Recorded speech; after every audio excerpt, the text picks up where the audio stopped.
Orain, Nagore, lehenengo sektorari buruzko informazioa azalduko digu. Kaixo, Nagore. Kaixo, lehenengo sektorea naturatik produktuak hartzen dugu. Gero fabriketara eramaten dugu. Produktuak sortu ahal izateko, baina kontuan izan eramaten dugu guztia lurratik eta naturatik hartzen dugu. Agur, Nagore, eskerrik asko.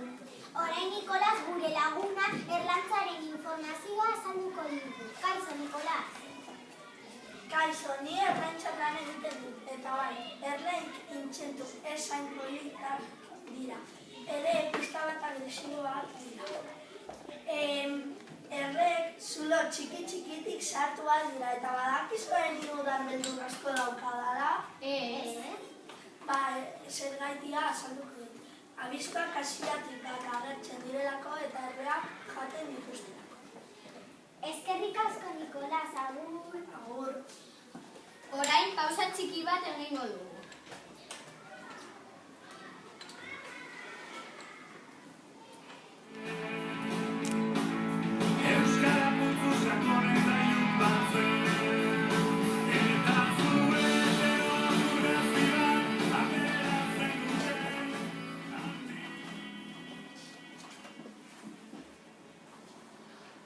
Oier, arrantzaren mundua azalduko dugu. Kaixo, Oier. Arrantza egiteko itsasontzi bi mota behar dira. Txikia eta handia. Arrantzeko sarea eta arrantzeko barra.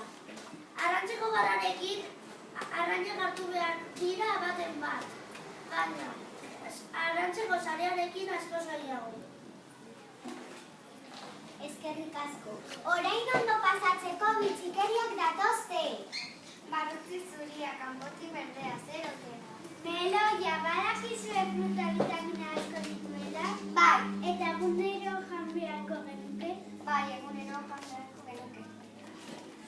Orain, Aiora eta biak txista kontatuko dizue.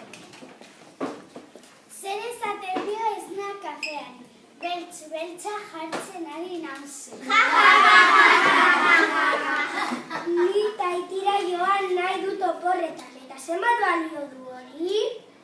Ez ere ez, ezinezkoa dirudi, pentsatzea ez du ezer balio motel.